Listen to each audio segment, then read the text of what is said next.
Hi, I'm Jody Worrell. Today we'll look at how Jimi Hendrix used double stops in his licks. This is a sound you're going to recognize right away, so let's hear it. One.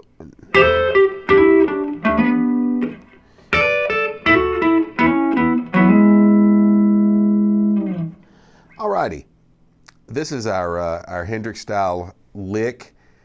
We're going to start off with a rest, which I think we can get right off the bat. It's just a beat one is left open, so we go 1, 2, and 3, and 4, rest, 2, and 3, and 4, and boom.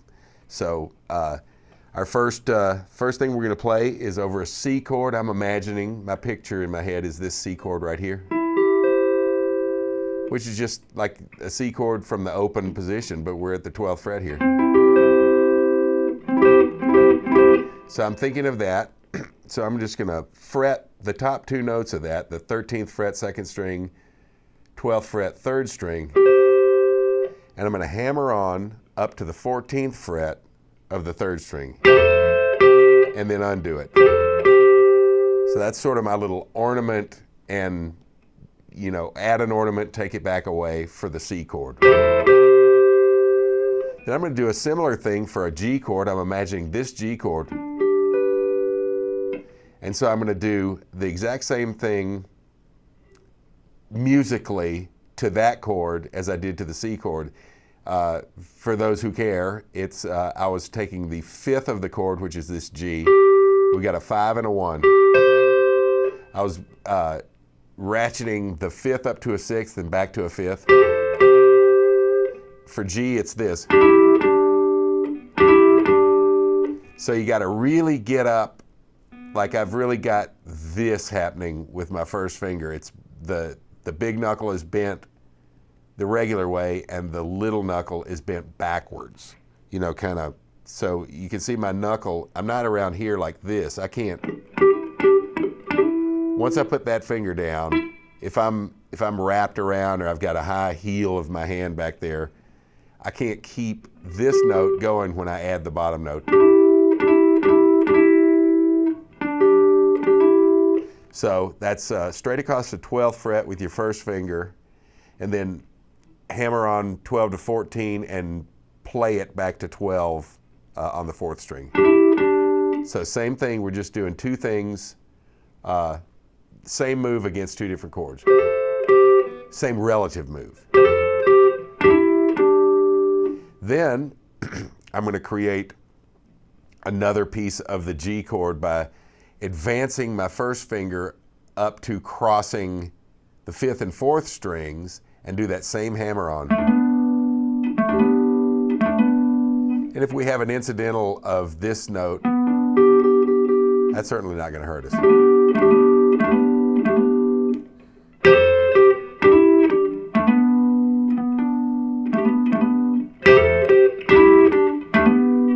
Very specific stuff to the chord. It's chord. All right, then the chord changes to a D, excuse me, and we rest on beat one again.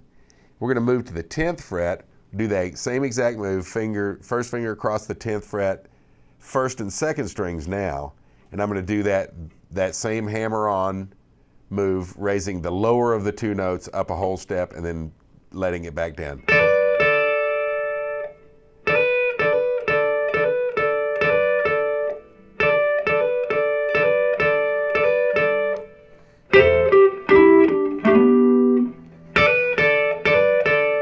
Then we're going to do one for the A chord, which is just like our C one was a minute ago. Now it's at the 9th fret, 3rd string, 10th fret, 2nd string. So we did this a minute ago. So that is to C what this is to A. 1.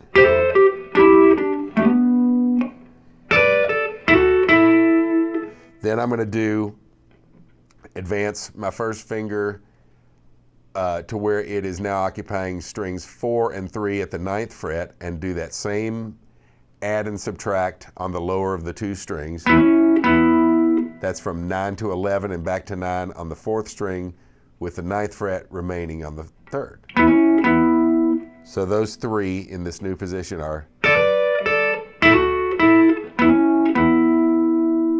And then finally, I'm going to advance my first finger a little further to where it's occupying strings 5 and 4. And I'm going to do that hammer on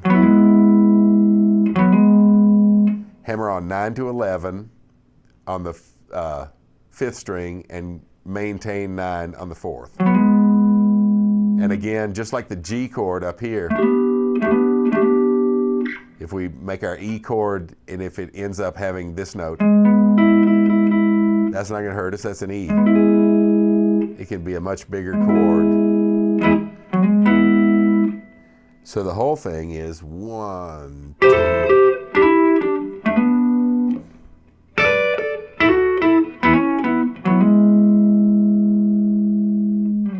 And that's it. Just make sure that your hammer-on finger, since we're doing double stops, your hammer-on finger, which in every case here is your 3rd finger, it has to descend to the fretboard as vertically as possible. If you're seeing the tip of your finger from your vantage point, you need to be seeing fingernail vertical to the fretboard in order for that string to get fretted, but the 3rd string or whatever the adjacent higher string needs to not be muted. We don't want this sound. See, that was 2 notes and then 1. We want, hear how that note stayed? Instead of, we don't want to wind up with 1 note. So you got to police yourself on that carefully. Anyway, that's our lick. Now let's trade that lick back and forth with the track. I'll play first, leave a space for you to play it, and we'll each end up playing it 3 times.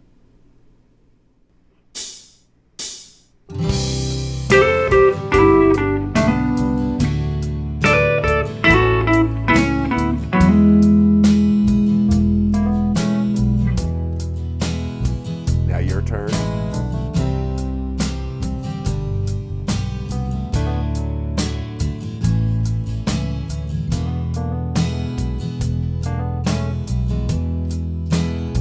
I'll go again.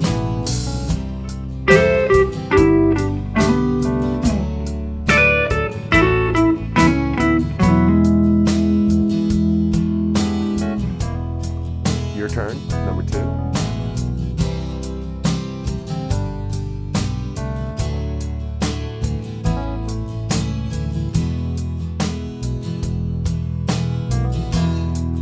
Last one for me.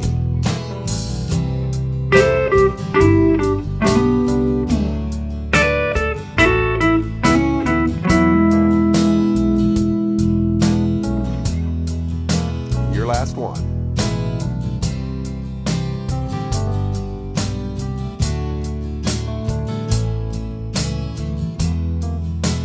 Okay.